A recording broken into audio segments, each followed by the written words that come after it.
Hello and welcome po mga kaibigan again sa You Shall Know the Truth. Sa po naman po ulit si Erwin Silva ang inyong lingkod. At ngayon na po mga kaibigan natin po namang tignan ang karugtong ng ating video na ginawa. Nitong sabi nito ni Payot na si St. Peter daw was the first pope of the Church of the Roman Catholic Church, no? At sabi niya si St. Peter daw ang una-unang leader ng church in Jerusalem. Okay, no? Atin pong tignan mga kaibigan kung totoo nga ba itong sinasabi ng taong to. At alam naman natin po mga kaibigan sa isang video natin, no, na si Pope Linus po ay hindi po nag-i-exist. So, ibig sabihin, yung lineage of Pope po, no, from St. Peter hanggang ngayon kay Pope Leo XIV ay hindi po totoo. No, sabi daw niya wala daw putol yun, yung chain of papacy. Pero in the second pope pa lang po, hindi na nila ma-determine na totoo o hindi yung si Pope Linus na yun, no? So, ibig sabihin, constructed lang po yung ginawa nilang chain of papacy para lang may kita daw na sila yung totoong church na tatag ni Kristo. Ngayon mga kaibigan, atin pong tignan, no, kung si St. Peter nga ba ang una-unang kung siya nga ba ang una-unang leader ng church in Jerusalem. Tingnan po natin mga kaibigan na ito dito sa First Peter chapter o Acts verse 12 to 17. Ito pong pagkasabi. Ito po mga kaibigan, no, yung story po nito is nakulong po dito si Peter, no? At nung lumabas siya ng kulungan, nakalabas siya, no? So, una-una niyang pinuntahan para ibalita kung anong nangyari sa kanya is si James po o si Santiago. Ito po ang basahin natin. But he, beckoning unto them with the hand to hold their peace, declared unto them how the Lord had brought him out of the prison. Si St. Peter po itong sinasabi dito. No? Ito po ang pagkasabi. And he said, Go show these things unto James, unto the brethren, and he depart and went into another place. So ito po, bakit po si St. Peter ay pumunta po kay James para po ibalita ang nangyari sa kanya, no? Kung paano siya nakulong at kung paano siya pinalabas ng Panginoon. It's because Peter respect James kasi po siya po talaga, si James po talaga ang una-una pong leader ng church in Jerusalem and not Peter. No? Itong James na po to mga kaibigan, hindi po to James na brother of John, the son of Zebedee. Kasi po sa ganitong istorya, patay na po si James dito. No? The son of Zebedee, the brother of John, the beloved. No? Pinatay po siya ni Herod nung siya po ay tinusok ng sword. No? So yung James na ito was the brother of the Lord. No? Ito po, tingnan po natin ito mga kaibigan, no? Yung mga nasa Biblia, kung ito nga bang si James is the brother of the Lord. No? Ito rin mga kaibigan. In Acts chapter 15, verse 13, dito na po mga kaibigan sila nagpupulong-pulong ang mga apostles and disciples na kasi po marami na pong mga Gentiles na naging converted into Christians. No? So ito po, habang po nagsasalita si Peter dito, habang nagsasalita po si Paul dito, si James po ay nakikinig. At ito po yung sabi ni James na pagkatapos na nila pong magsalita, no, ito na sabi ni James. And after they had held their peace, no, James answered saying, Men and brethren, hearken unto me. Yun, nagsalita na si James. Kasi po, marami na po silang sinasabi tungkol sa mga Gentiles, kung paano nakareceive ng gospel, at kung paano po nakapunta doon ang gospel sa mga Gentiles. At ito po ang sabi ni James na. Diyan po tayo ng verse 19 to 21. Wherefore my sentence is, so naghatol na si James.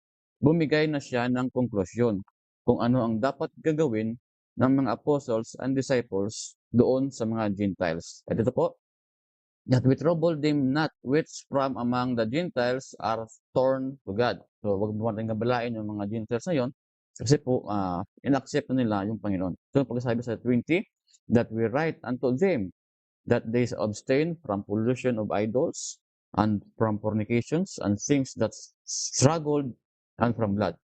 So, binigyan na sila ni James ng mga mm, ng mga ano ba 'to, ng mga laws 'no, na dapat, sila po ay wag pong kumain ng mga pagkain na offered sa idols 'no, especially po yung mga unclean din diyan, kasama din diyan 'no, at saka yung mga fornication, at saka yung mga namatay na hayop na hindi po lumabas yung dugo 'no. At ibig sabihin po, hindi po puwedeng kainin talaga yung dugo 'no.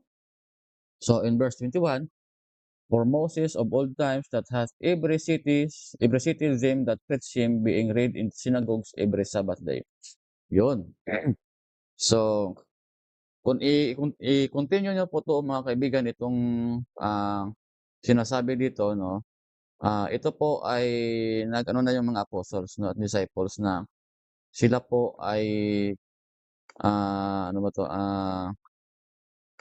konporme po sa sinabi ni James at sila po ay nagbigay na ng task 'no, kay San Pablo na si San Pablo po ay pumunta na po sa Gentiles para po siya do'n ay mangaral, 'no?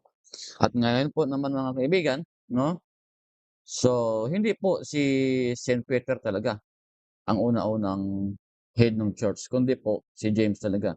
Kasi po siya po ang nangunguna kung ano ang dapat gawin ng mga apostles and disciples papunta doon sa Gentiles, 'no?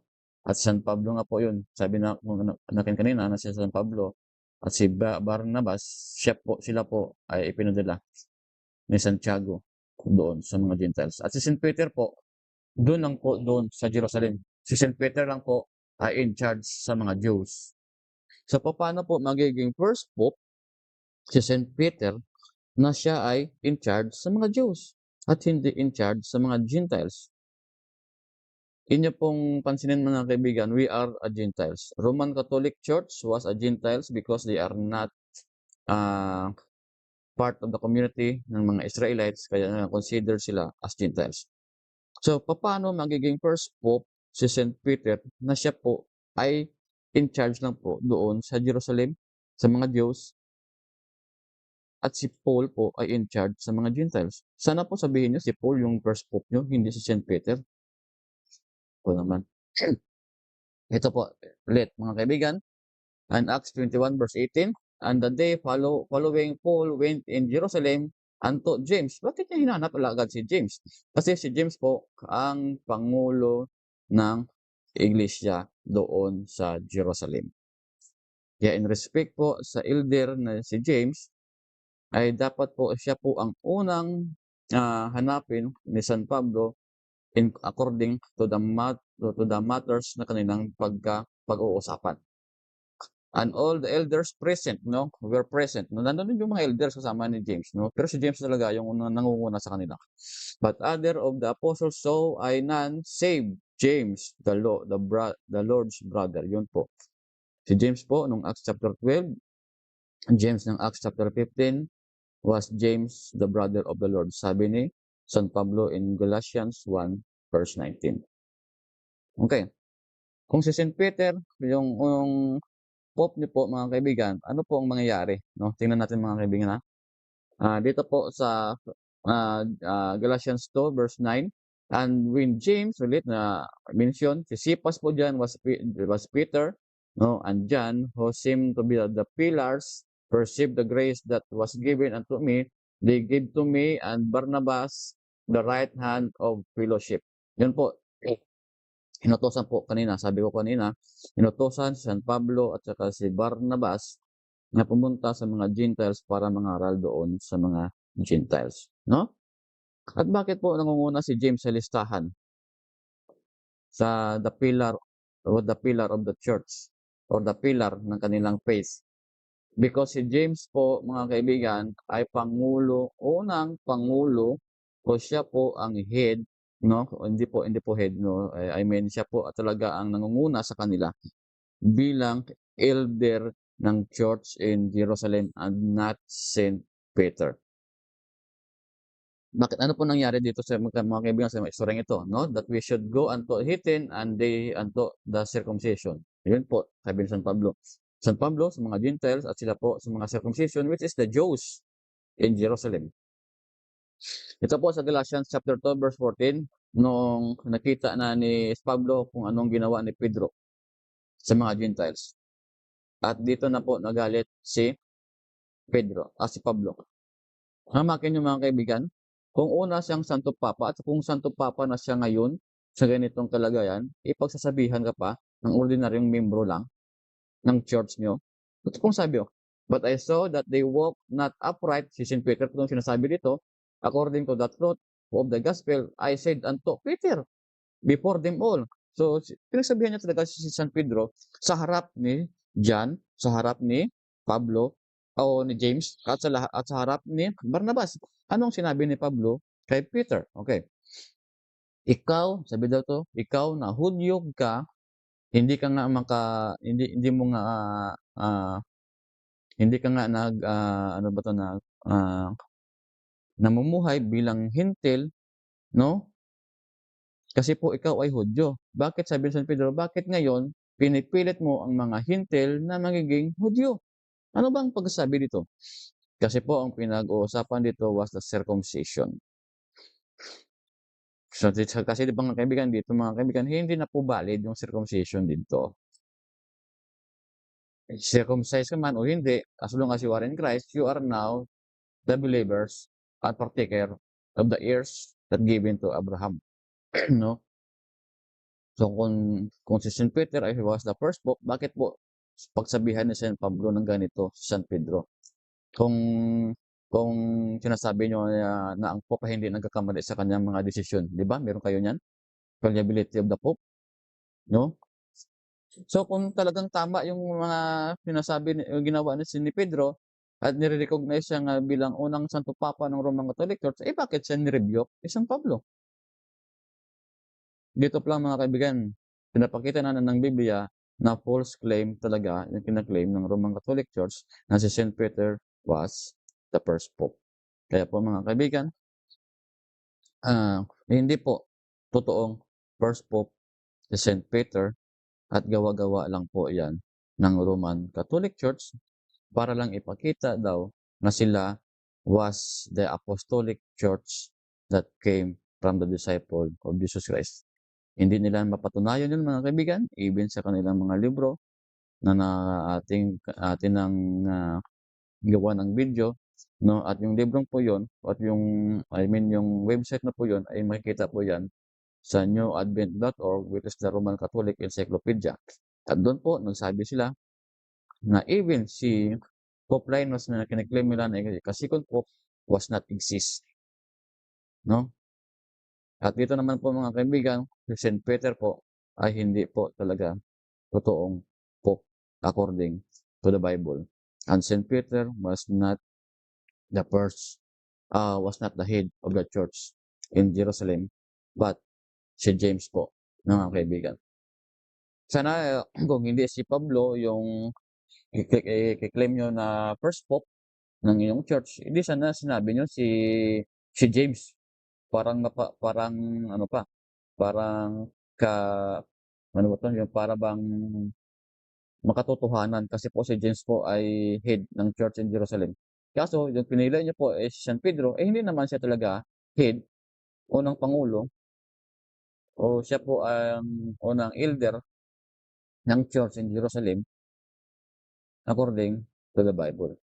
Kaya po mga kaibigan, 'pag kayo po ay naniniwala sa mga Catholic faith defender na ito, talagang mali din lang kayo mga kaibigan kung hindi po kayo pamilyar sa mga istorya na nandiyan, no, sa Acts na yan. Basahin niyo po yung Acts kasi yan po ang history ng church.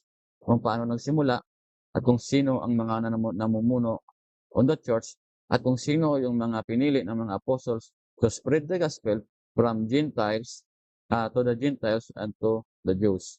Yan po ang history ng church na mababasa on the first century in the Acts, the book of Acts.